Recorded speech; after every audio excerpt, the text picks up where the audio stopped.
Welcome to Politics Done Right. I am your host, Egberto Willies. This is a progressive program that will take the mystery out of politics. This is the program that will encourage you to make sure government becomes we the people. Whether you are liberal, progressive, conservative, or otherwise, you get to air your point of view. We are an independent media outlet that, unlike mainstream media beholden to corporations, we only owe allegiance to you. Remember, you can also send me a tweet at EGBERTOWILLIES. That is at Egberto Willies. Let us engage. It is Politics Done Right. Welcome to Politics Done Right from the studios of KPFT 90.1 FM Houston, your community radio station. We have a great program for you today. So what's on the program today? We have a great program for you. We're going to start out with Jen Psaki, who used the reporter's questions about General Milley to slam Republican insurrectionist politicians. The story of the week comes from the latest book by Bob Woodward and Robert Costa titled Peril. Washington Post reported about this issue quite well. Well, think about what Jen Psaki is going to say as she gets the question from the reporter. Governor Asa Hutchinson, Republican of Arkansas, governor replied to Chuck Todd with a bumbling answer, a silly answer to his mandate's objection. Todd hits back. Chuck Todd started the interview by softballing Governor Asa Hutchinson. He told the governor he's in a difficult space since he believes in the vaccine but does not support vaccine mandates. Todd asked the most important question. What about the rest of us? What is there left for the rest of us who have done the right thing? And you got to listen to that interview. Joe Biden has poll numbers that are falling. This is likely temporary and should be expected. Michael Moore's take is apropos. Michael Moore, a Bernie supporter, gets it. Alexandria Ocasio-Cortez gets it. A few months ago, could not be clearer. She got it. Congressman Gerald Connolly schooled Republicans about Afghanistan. He slammed, "You lie," Congressman Joe Wilson's attack. Before it was time for Representative Connolly to speak, Joe Wilson scolded Secretary of State Antony Blinken. Connolly did not take kindly to that. Check what we talk about there. And then lastly but not least, we have Yvette Simpson, the CEO of Democracy for America. She came to discuss the structural problems of our democracy and how the progressive movement can solve it. Ms. Simpson visited with Politics Done Right to discuss many topics, including building the progressive power nationwide, what it means to be a progressive during the Biden administration, and much more. So folks, sit tight. We have a great show for you today. Do remember, we are in fund drive right now, but you are still getting yourself a great program that we work at putting together for you. Some that you may know on a small level, some that you may not know at all. That's why we're here. Politics Done Right, KPFT 90.1 FM, Houston. We're asking you to invest in this community radio station, but why? Because, folks, there's a lot of media out there, but it's not media that you control. It's not media that has your interests at hand. When we're talking about community radio, when we're talking about this community radio station, KPFT 90.1 FM, we're talking about a station that is solely funded by whom? You. And if it is funded by you, our loyalty is to you. Most other stations, commercial stations, they're funded by their advertisers, and their advertiser needs to program you. And they need to have you in a particular modal. That is why our politics is so bad. Because we need you uninformed. Politics Done Right doesn't believe in that. Politics Done Right, KPFT 90.1 FM, Pacifica Network, we don't believe that. We believe that it is essential that you are in control. It is essential that you support us so that we can feed the ethos, that we can give, we can enlighten with what is the absolute truth. In that light, I'm asking you to please call 713-526-5738 or go to kpft.org and support us. You can support us with a $25 membership, a $40 membership, or you can get any one of our gifts that you find there. Please do this in the name of Politics Done Right. Also, remember that you can get one of my several books out there. As I see it, Class Warfare, the only resort to right-wing doom, for a contribution of $120. It's worth it. How to talk to your right-wing relatives, friends, and neighbors for a contribution of $120. How to make America utopia. Take away the economy from those who rigged it. A pledge of $120. You can get any two of those books for $200. Any three of those books for $250. That is to support our station. And all those books, I promise you, give you all that you need to have that conversation across the board to ensure, to help us make a better America. So please support us. Please support KPFT 90.1 FM Houston. Call 713-526-5738 or visit kpft.org. In the name of Politics Done Right, please select one of our books, several of our books, or one of our offers. We're here for you. You can get Politics Done Right Mondays through Fridays on Facebook Live at facebook.com/politicsdoneright, on YouTube Live at politicsdoneright.com/YouTube. Please do not forget to follow me on Twitter for updates. My handle is at Egberto Willies, at EGBERTOWILLIES. Before you get started, please remember to keep your community radio station in your minds, KPFT in your minds. Talk about it. Tell your friends about it. Tell them you know about this station in town, 90.1 FM Houston, that needs your support, that is there to provide that nourishment that we need. 713-526-5738. kpft.org. Visit us online. Contribute online. KPFT 90.1 FM. You can visit us at kpft.org. All right, let's get busy. By now, everybody know how unstable Donald Trump has always been, how unstable he really got after losing the election. And it turns out the generals were all concerned that this guy would try to start a war, use nuclear bombs, all that good stuff. So they were making contingency plans to make sure that this unconstitutional president was not able to do damage to the country. And in doing so, of course, the general had different avenues in which he could talk to other countries that could create issues, could create problems. And the General of Joint Chiefs just did exactly that, General Milley. Well, reporters in their infinite wisdom are trying to make a huge issue out of this, as opposed to kind of keeping it a little bit on the down low, because again, this is of national security. And do we really want the rest of the world to realize overtly that we had a nutcase in the White House and that we had responsible generals averting any possibility of a war occurring? I want you to listen to the question that this reporter asked Jen Psaki, and Jen Psaki knocked it out of the park. And for all of those that are criticizing El Señor, the general, General Milley, she had an answer for those politicians. In effect, is she calling them insurrectionists? Check this out. Even if the president believes that the intentions and the patriotism of General Milley were in line with his own values, is there a point where criticism makes General Milley unable to continue in this role because it is a new administration, it's a new day, and there are some questions about if he exceeded his authority?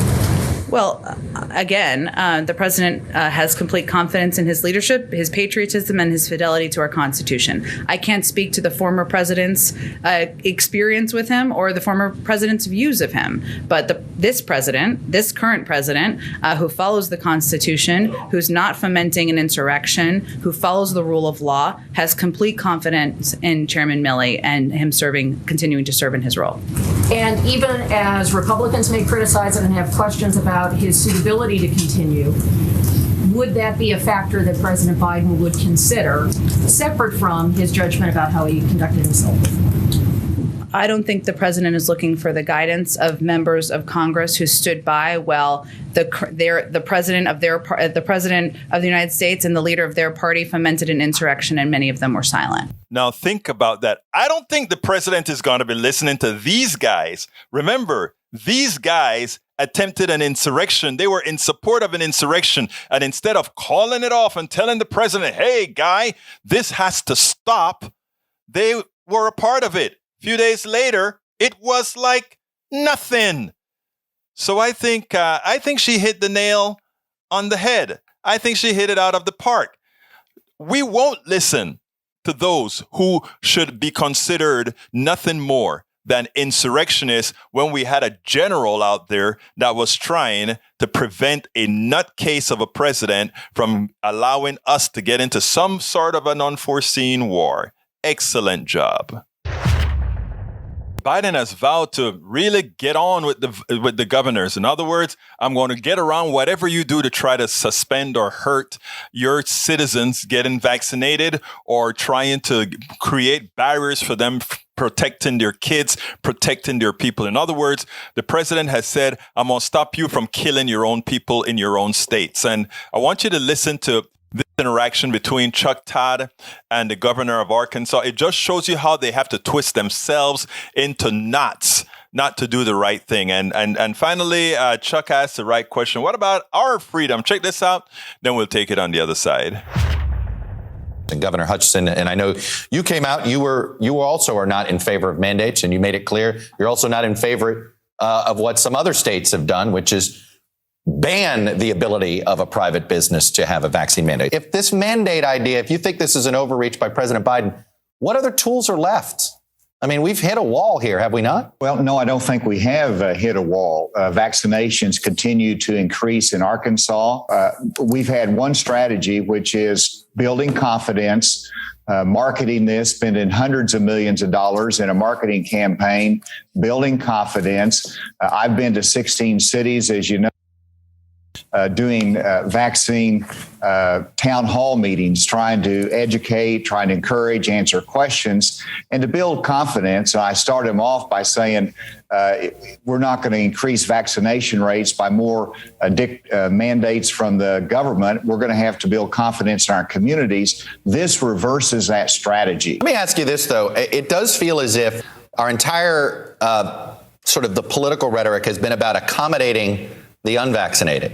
What about the folks that have done the right thing and they're still at risk? Their freedoms are being denied here. The freedom to travel without feeling as if your health is at risk. I mean, I do think this personal liberty argument for this small minority has covered up the liberty that I assume you would like to have to be able to travel fairly virus-free around the state. I would, what about that? What about the freedom of those that did get vaccinated? Well, it is a matter of individual choice and individual freedom, but you always have to talk about responsibility to the community. And that's the foundation of America, is that we join together and we act not just individually, but for the good, the common good. So that is a relevant factor. But let's think through this, though, that even with smallpox vaccinations, we require those in the school. Nobody requires them in businesses. And so I think it's wrong on principle, but it's also wrong on strategy and how to get to where we all want to get, which is increase vaccination rates. I think this can have just the opposite impact. When you brought up the smallpox example, one of the reasons I think why businesses don't have to worry about it is because it is mandated in schools, right? And it's pretty, we've done a pretty good job making sure people get it. Do you think the COVID vaccine, once it's approved, Is that the best place to do the mandate? Is on the first? Well, historically, we have utilized that tool in the schools for the broad public safety. We may be to that point in our country at some point, but right now we're not even approved by the FDA for under 12. We've only had one of the vaccines that have been fully approved by the FDA. And so we're a long ways from putting that mandate in the schools, even though that we could reach that point, and it should be done on a state by state decision basis. Given what we've seen in France and Germany, you think that this may have the opposite effect? Their vaccination rates went up when they went with a tougher mandate on the private sector. Ultimately, if the vaccination rates go up 10 to 15 percentage points, will this have been a success? Well, if that's the only goal, you're increasing vaccination rates, and businesses are afraid of OSHA. And so if OSHA comes in with rules and they're upheld by the courts, sure, it's going to increase vaccination rates there, but at what cost? And we don't know whether that's going to work. I think we could be there on a voluntary basis just as quickly. We're moving that way nationally and at the state level. I was with a bunch of firefighters today in a community event, and this is not well received. And the consensus is, that this could build a little bit more resistance versus actually building greater acceptance. Now, that governor, all right? At least there's one thing he knows. He knows that we need to be vaccinated, and he's running around his state talking to these people to try to get them vaccinated. But to give them plausibility, listen to how he ends. Oh, the firemen and the police officers, they're first responders, and they have a problem with the vaccine. It shows that what needs to be done is a mandate. If you're intellectually incapable of seeing the reason for doing a vaccine, if you're intellectually incapable of seeing that not having vaccine causes 11 times the amount of deaths, fills up your ICU, etc., and all those that are in the ICUs, 99% of them are unvaccinated, which means, again, that's causing the problem. If your first responders have been so misinformed in your state, if all these things are true, then the only option is a mandate. And the mandate is to protect the rest of us, as Chuck Todd said. What about us? What about our freedom? Would you allow somebody to walk around with a gun, swinging it all over, that he has or she has no control over, that can accidentally blow your head off? You won't. You would create a mandate to stop that. Well, then again, Republicans like their guns, so they may not care that a few people get blown up for having a gun. But anyhow, let's get real. The reality is a mandate is necessary. And in a society, one gives up a certain percentage of freedom in order for all of us to have a safe existence, a free, safe existence. The governor is full of it. I'm glad that Chuck Todd kind of challenged him in a couple of questions, but still, it just shows you how ideology can trump intellect in a lot of these areas. This governor knows better. And he allowed if I saw a fire that thinks, I don't know if I want to take the vaccine. Right now, we can't get rid of that person because, well, they're in short supply. But I would have that noted in the record. And the first chance we get, we have somebody that isn't intellectually capable of doing the job that he has. Because as it turns out, these people are walking guns, walking uncontrollable guns. Everybody wants to give Biden a hard time, right? Oh, Biden this, Biden that. And everybody say, oh, Biden's polls numbers are down. First of all, I was a Bernie supporter, but I am very satisfied with my brother Biden, who I used to consider a neoliberal. He's moved quite a bit to the left. He's still not as left as we would want him as progressives, but he's done quite a few good things that we really like. But his poll numbers are down. Again, a lot of things are not going right in people's eyes. Not his fault, but they're not going right. So people take it out on the president. And I feel exactly the way that Michael Moorfields. I want to play that for you, then we'll take it on the other side. 5 years from now, that's not how you're going to remember the honeymoon. You're just bummed in the moment. And I think that these polls out today showing him, his approval rating going down, it's only because Americans are in the midst of this chaos right now, not just the end of the war in Afghanistan, but all the stuff that happened in the last couple of weeks, the hurricanes, everything. When you got a lot of bummer stuff going on, people aren't going to give happy answers to the pollster. But the honeymoon's not over. And in fact, I can say that Joe Biden has gone up in my approval rating in these first 7 months that he's been in office. Let me ask you, since you are a documentarian, do you think when history looks back on all of this, Michael, that the way we exited Afghanistan will be more of a footnote than an exclamation point to Biden's legacy? That's a good way to put it. Yes, that's exactly what. It'll be a footnote 5 months from now, 3 months from now. I think what we're going to see is, wow, how was it that he got all those people out without one of them being killed by the Taliban, without a single plane being shot down? How did he do that? And while he was doing it, increase the food stamps to all the poor of this country, cut child poverty in half. So many things happened during this last month because we're consumed with Afghanistan. The fact that he eliminated college debt for all disabled Americans. So if you're disabled, your college loans have been just forgiven during this time of chaos in Afghanistan. There's so many little things like that, and we don't talk about them. But I think he should get the credit for this because he had the guts to say no. That's the end of this. He had the guts to do it. Nobody else had the guts to do it, and he's a badass in that way. That he will just do what he thinks is right, and he will do what he thinks is the moral choice. So now, for those of us that are very progressive, we wanted that war in Afghanistan shut to hell down. Barack said he was going to do it. Never happened. In fact, they increased, he followed the generals and increased the amount of people that were there. So it turned out that he did it.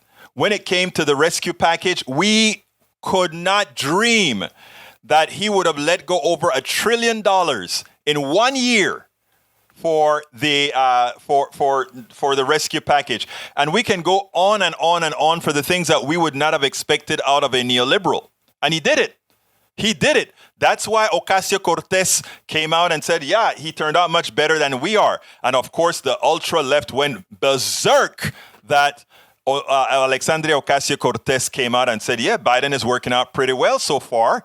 And with the $3.5 trillion, if that goes through, and he pushes hard to get that through, that is nothing that we would have expected out of a neoliberal either.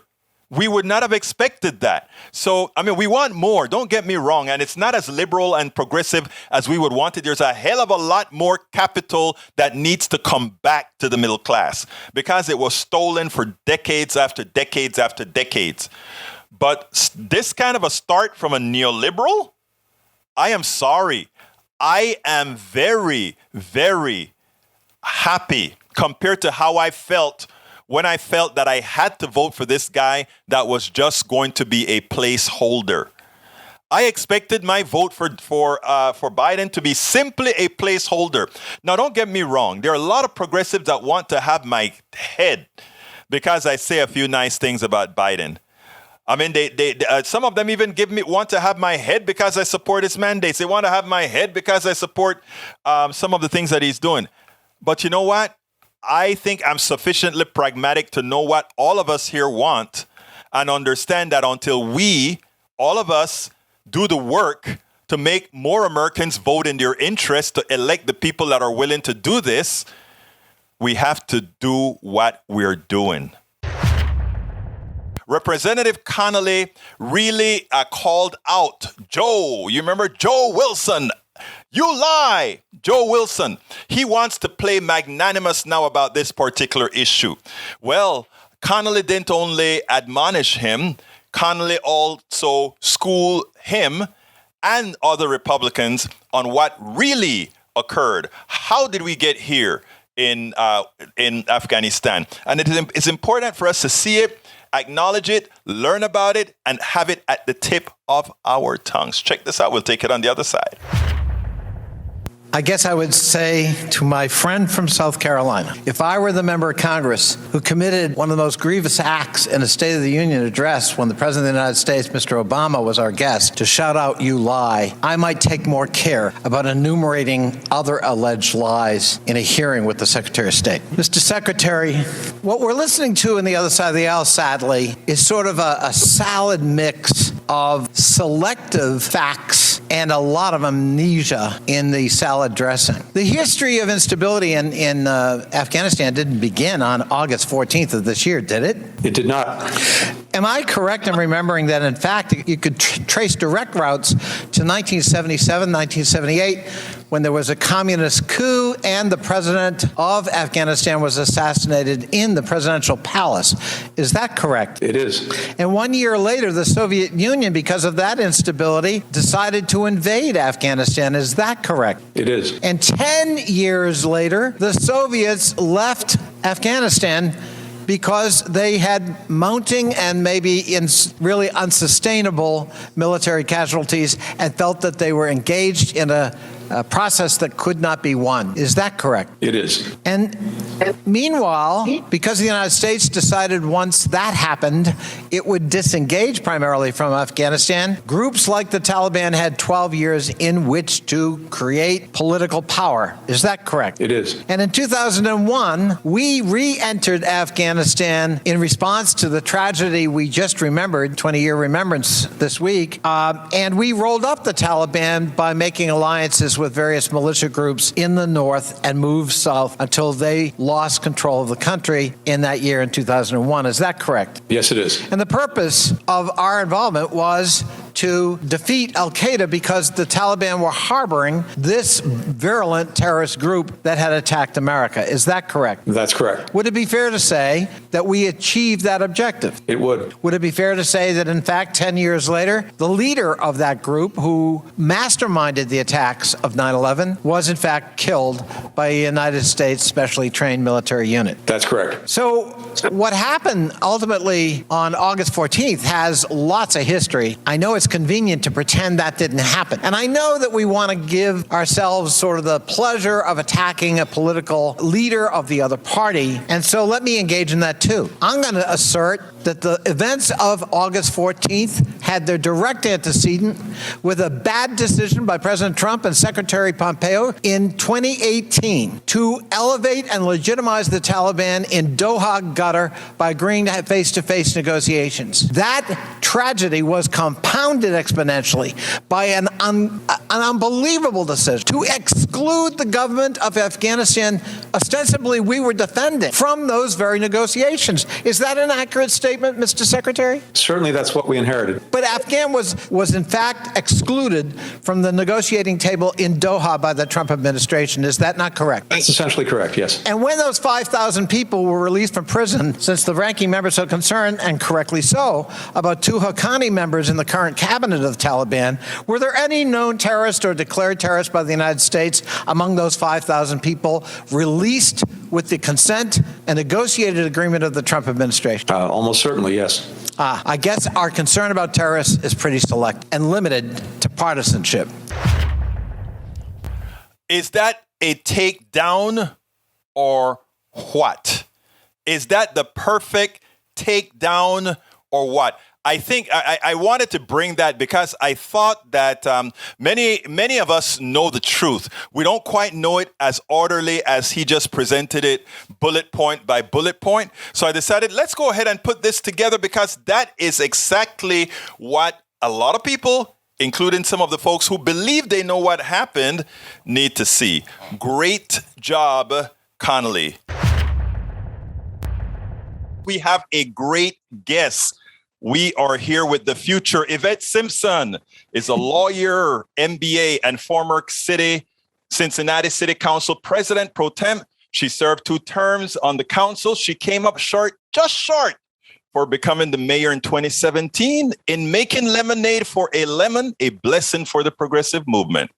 Yvette served as the federal electoral manager for Democracy for America during the second half of 2018, helping to flip control of the House. And you know how happy we are about that, with historic victories, electing the most progressive and diverse coalition of candidates in America's history.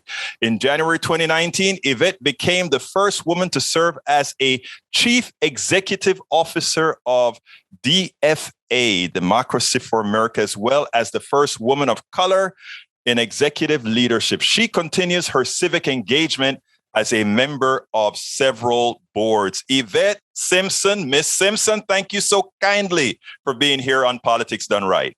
It is a joy and a pleasure, and thank you for creating a platform for folks like me in this amazing movement to talk about the issues that matter. Well, let me tell you, first of all, I before we even start with the things I really want to talk about, I want to give you some kudos for being able to be the only person I've seen on This Week who can really handle Chris Christie, because he needs handling. And I have done that without any physical violence. And you did it without violence. You just did it with your intellect. And you got him each time. Thank you. It is a joy and a pleasure to do that. Well, look, it's very important I say speaking truth to power is my love language. So. Yeah. And, you know, that is important, especially in these days where even the media that you are on, that you have to be on as well, isn't necessarily giving you the necessary platform or the ability to communicate in full. I mean, you get the ability to communicate, just not communicate in full. So that is what we want to do here. Make sure that you get the option to communicate in full. Please first tell me, let's talk about our democracy. Where does our democracy stand? Some people say that our democracy is at stake, and I don't think that we have one. I mean, when you think about the threats to democracy, we've had the insurrection against our physical capital in an attempt to overthrow democracy again. And then we've got several states that have proposed legislation to get rid of people's right to vote. And we actually have in the White House, we have the majority, but we have minority rule because of the filibuster. I continue to ask people, are we a democracy? Are we a democracy at all? I don't think that we are. And I think, you know, one of the important things about what happened earlier this year and the things that are happening around us by all of these attacks on voting rights is this waking people up to the fact that we never really were a democracy. I mean, just the Electoral College, which you know is based in slavery. So the work that we're trying to do now is to wake people up to the idea that we are not a democracy and that we need to do the work, I think, of rebuilding democracy in our own image. You know that North Dakota has 2 senators and California has 2 senators is present, correct? There are more cows in the Dakotas than there are people. And they have the same representation, as you said, as the state of California, which has a robust and significant amount of people.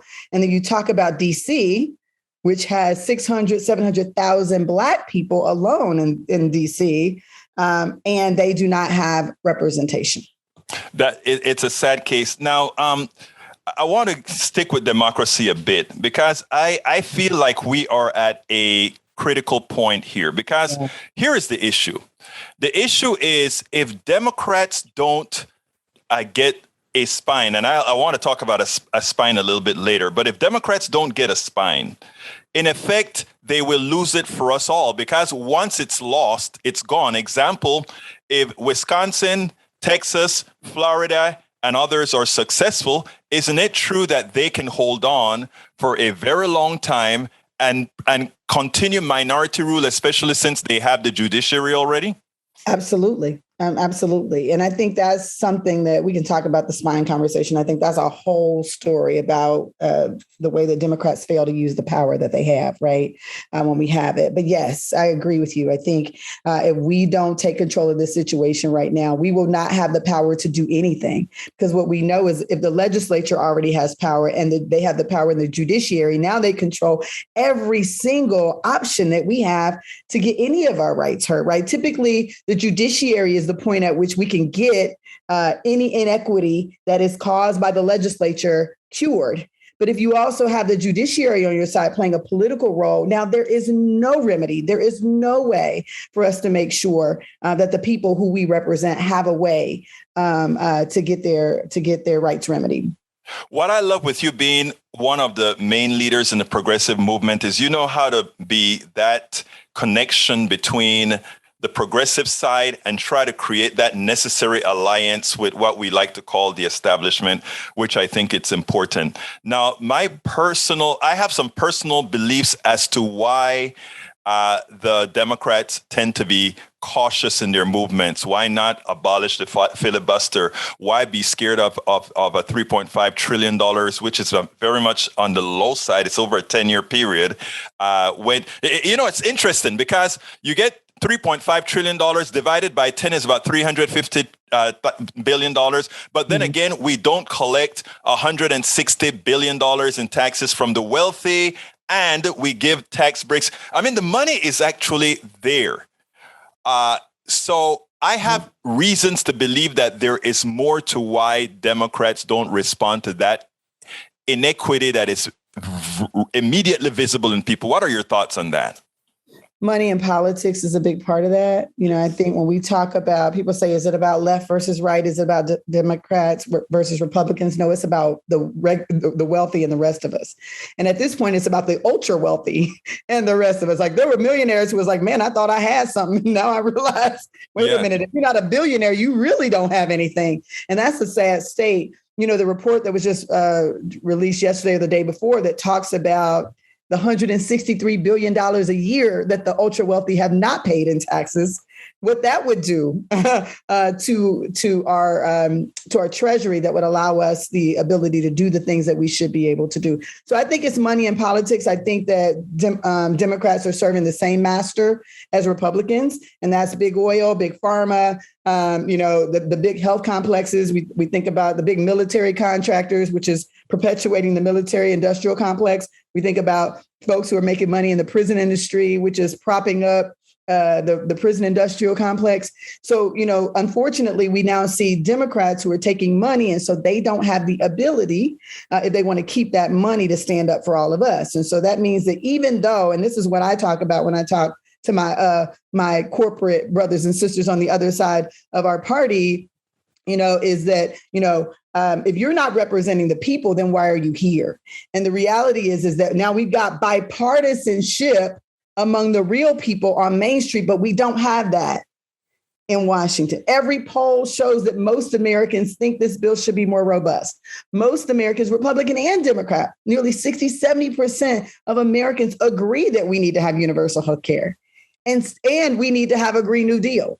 But the people in Washington don't agree. And here's why. They're not serving us. They're serving corporate interests. Now, Yvette or Ms. Simpson, what I really think is I agree with all of that. Mm-hmm. How do we get, first of all, your message is correct. If you look at all the polls, 60+%, which means we have a hell of a lot of Republicans, support every single progressive policy. Right. One of the issues is your voice, one of our leaders, isn't being heard. And the question is, why isn't your voice being heard? You mean in the inner circles of our own party? No, I mean, people are voting against their own interests right now. Yeah, people continue. And the reason why is that you poll them individually and everything that you stand for, they want. Yeah. But a caricature is made of all those that you represent. I am looking at your website right now, and you have a plethora of candidates. These are people that should be big winners throughout the country. Yes. And many of them won't make it unless we are able to really get the message out. What do we do? Well, Malcolm X said this. He said, if we're not careful, the media will have you hating those who are oppressed and loving the people doing the oppressing. And that's, for me, the challenge with the fact that we are now, I think, bolstering and promoting in the media people who have it all. And I think vilifying people who are fighting for the rights of real people. And so the 20 minutes that I get once a month to go on and battle with Chris Christie, Rahm Emanuel, whoever, to represent what is what the majority of people believe. And the fact that that doesn't happen on every single network. There are some networks that don't have anybody representing the progressive perspective. I mean, that we start to convince people, if you tell people something over and over and over and over again, that there's something wrong with them, that they believe that the government's not supposed to work for them. There's something wrong with them if they believe that our government, which is the richest, most powerful government, can't give them universal health care when we've seen our allies who have much less do that. And so there's a propaganda machine that is convincing everyday Americans that what they see isn't true. That while we're watching Jeff Bezos and the guy from Virgin Atlantic go to the moon, that they're supposed to celebrate that instead of questioning why one, government money was used to get that done, but why that guy doesn't pay taxes and you paying yours. And then your government representatives say, well, you're taking welfare. No, it's my money. I'm the one that's paying it. The folks who are not paying it are getting the welfare. They're taking my money from me. So I think there's a propaganda machine when we don't have, control over the media, the ability to really get out the word to people, and people are being convinced that to work against their own interests, and what they see is not actually true. I mean, that is so powerful. It's amazing because yesterday on our program, we went through the entire thing about Jeff Bezos that you just mentioned. And I laid out the case where all Jeff Bezos's money, that Jeff Bezos didn't earn that we earned it for just Jeff Bezos. And I explained how the system is rigged. In fact, I wrote a book called How to Make America Utopia. And the idea was that we have a rigged economic system. And it's interesting that how difficult it was to convince this person of that he was being screwed. And that is where I say, and that is because he's heard repetition after repetition, the other story. That is because you have 20 minutes every few weeks on one of the major networks that everybody sees. And the thing about it is we have to mitigate that. So my question to you is how, and actually this is something that you talk about all the time, building the progressive movement nationwide. How do we attain that? And how do we get the eyeballs? How do we get all of this done to make sure that everybody knows we are actually working for them? I think it's really important to go back to basics. One of the things that DFA is about organizing person to person to person. You're going out and actually talking to people, having a conversation with people. So novel in a word when people spend so much time looking at their devices. But the reality is that we can have conversations with people where we talk about what the real is. How is that working for you? There are people waving Trump flags and they're waving them out of double wides. They barely have anything in their life and they're saluting the Trump flag. Well, how did that Trump presidency change your life? It didn't. Your life is not better because you followed one of the worst, most narcissistic presidents in the history of the country. So I think we've got to talk to people person to person about what these policies are, the fact that we should be doing these things, the fact that we need to have a government by the people and for the people, and that that's possible if we show up. And so I think that organizing work can negate the fact that we don't necessarily have, unfortunately, access to the major media. And I also think shows like yours and the fact that people are consuming messages a little differently gives us the opportunity at every cost, I think, to make that message. I also, one of the things they often say is all of a sudden when everybody's suffering, when you start to see everybody struggle and suffer, then all of a sudden people wake up, right? Like it took 50 years for them to finally dispense with the message that trickle-down economics didn't work. We've been talking about the fact that trickle-down economics didn't work for a long time. Finally, 50 years later, economists are writing, well, trickle-down economics doesn't work. And part of that is because people started to realize that it started to hit more people. We don't have to wait for that, right? I think one of the biggest mistakes that Republicans made was this abortion ban. I think so too. You got women like, oh, they might have been cool. They might have been all right with, us not having the right to vote. They might have not cool. They might have let that slide. They might have done a little march for that. They might have done a little march for a few weeks on George Floyd and Black folks getting murdered. But now you're taking away their right to choose and their right to choose for their children. You done awaken a bunch of folks who now are going to fight. And so I think that's where, when we get to this place where there is a shared suffering And I think right now we're in a real state of shared suffering. A lot of people are suffering right now in all kinds of ways. Then you start to see the rising up of people and the joining of forces of movements, and people start to march, and then they demand more. Yvette, that is magic, because what you just said is magic. Mm-hmm. Everybody has to see themselves in that suffering. Right. And as I explained yesterday on the show, if you can hide that, which is what, I made a dangerous statement on the show yesterday. And one of the viewers thought I was implying that something like slavery wasn't really a black thing. But what I explained is that we are all now antiseptic slaves. Mm-hmm. And she took aback, because now it was like, oh, I can't say the other anymore, but what you're saying is making sense. Mm-hmm. It's no longer the other, but right. We are all, it was important. I always said that for our economic system to work, you have to be able to separate people. Mm-hmm. But when people are forced into the same box and see their humanity and see their reality and their equal economics, it suddenly makes a difference. And in effect, that's what you just said. That's so true. I mean, when you think about, when people can operate in any level of privilege, they will.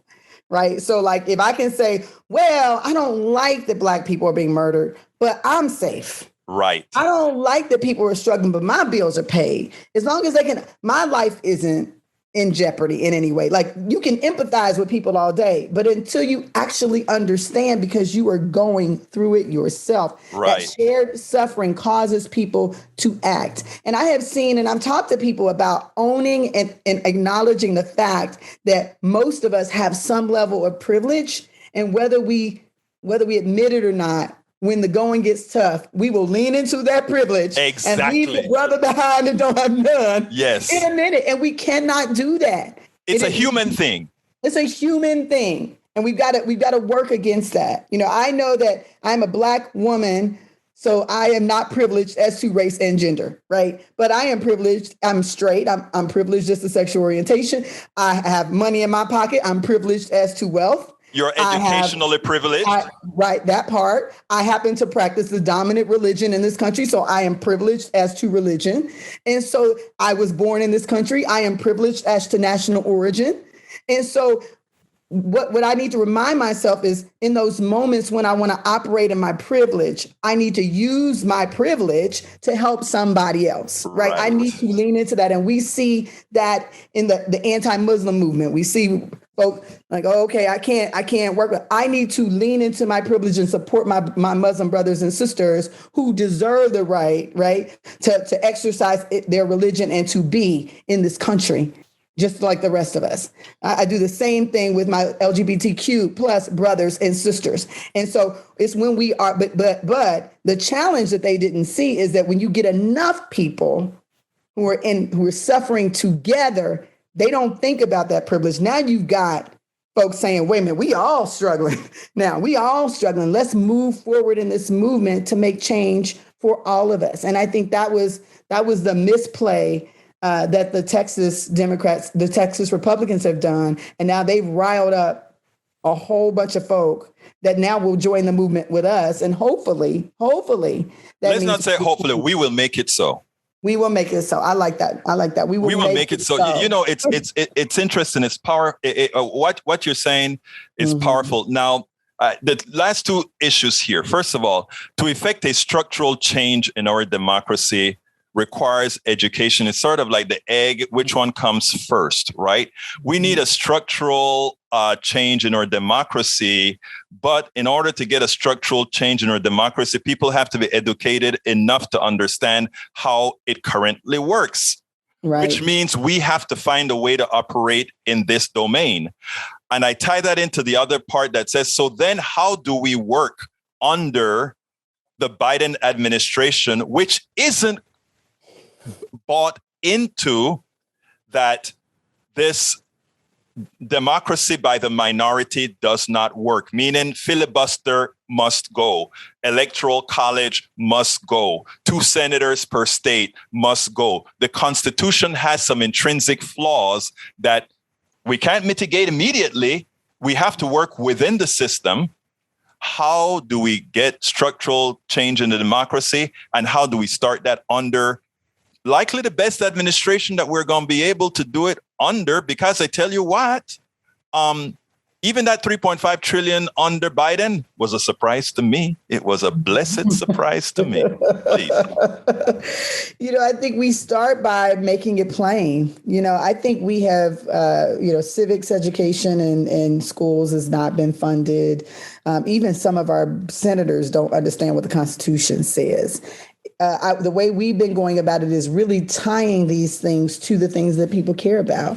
You can't get climate change because we have minority rule in this country, right? That means that the 40% of senators get to decide what happens rather than the 60%. And people can do the math. I mean, we really need to just do a full out media blitz around what is wrong with this picture. Everybody understands that 40% of the people should not be making the decision for all of us when 60% of us are in control. You know what I'm saying? Like it shouldn't be a 60-40. It should be a 50-50. And so we've got 51% of the power, but the 40% gets to decide for the rest of us because we have a filibuster. And the fact that you can't get your change because of this. And that was the big fallacy and the myth that is going to ultimately, hopefully not, but might do Biden in, because he said all we need is for the Democrats to get the Senate and then we can make change. And folks showed up and that happened.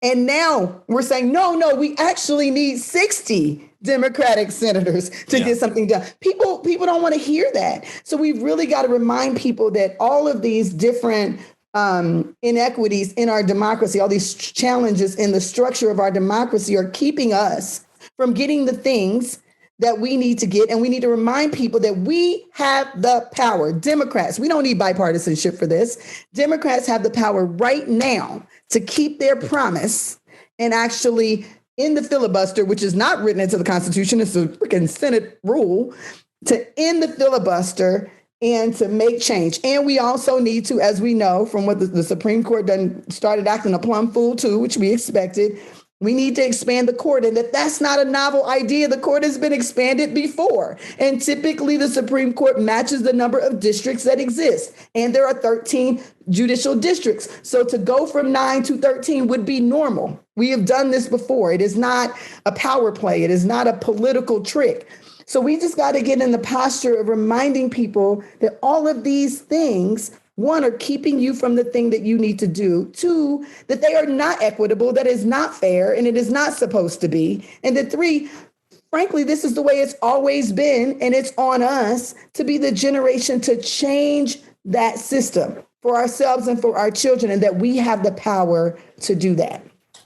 Yvette, that's powerful. And I think that is why we need to give the Yvette Simpsons of the world, the DFAs of the world, all the exposure possible, because the change isn't going to come from them. It's going to come from us. And I want to reiterate something that you said that is very important. The filibuster is not constitutional. It's not constitutional, and increasing the size of the court is not a novel idea, nor is it unconstitutional. Anyway, at the end of every one of our discussions here, we ask one specific question. Please tell me what you would have wished that I asked you, and in my ignorance, I didn't.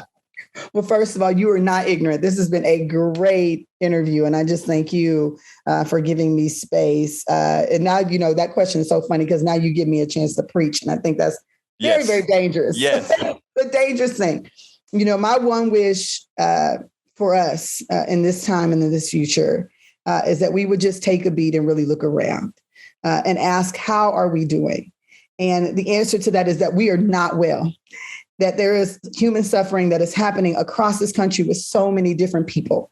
And if we don't see this as an opportunity, a clarion call for us to do everything in our power, remove the distraction and the foolishness, and be about the mission of ending human suffering, we all have the power to do that. And our government has the power to do that. And that we need to raise our voice and demand that and be relentless, in our demand. Angela Davis said, you have to believe that you can transform your world, and you have to believe it all the time. And so this work is a relentless, consistent work. And there's no time like right now for all of your listeners to be completely committed to ending human suffering. And we can do that through voting. We can do that through raising our voice, through protesting, through taking this very, very important time, because if we make the reforms that you and I have been talking about, we can have a government that works for us and that serves us and help to relieve the suffering that people in our country are currently facing. Yvette Simpson, Chief Executive Officer of Democracy for America. Thank you so kindly for having been on Politics Done Right. So great. Thank you. Okay, folks, I hope you enjoyed that. But most importantly, right now, I hope you support the station. Give us a call, 713-526-5738. Again, 713-526-5738, or go to kpft.org. And in the name of Politics Done Right, please decide to support us, be a part of us. Go ahead and either become a member for as little as $40 for the year, or you can go ahead and get one of my books. As I see it, Class Warfare, The Only Resort to Right-Wing Doom, $120. It's worth it. How to Talk to Your Right-Wing Relatives, Friends, and Neighbors, $120. How to Make America Utopia, Take Away the Economy from Those Who Rigged It, another $120. You can get any 2 books for $200, any 3 books for $250. That's a contribution to really help us stay alive, help us stay on the air. Folks, we need you, kpft.org. We have a lot of offers there, but please consider getting our books. These books will set you free. Again, please remember to keep your community radio station in your minds. Keep KPFT in your minds. Talk about it. Tell your friends about it. 90.1 FM, Houston. They can listen as well at kpft.org. They can contribute to us at kpft.org. They can call us at 713-526-5738, but it's at kpft.org. Folks, we are at the end of the program. I hope you enjoyed what we had to offer. We will continue to give you fresh data, fresh programming every single week from Politics Done Right. My name is Egberto Willies. This is Politics Done Right. And you know how I end this baby. I am what? Out.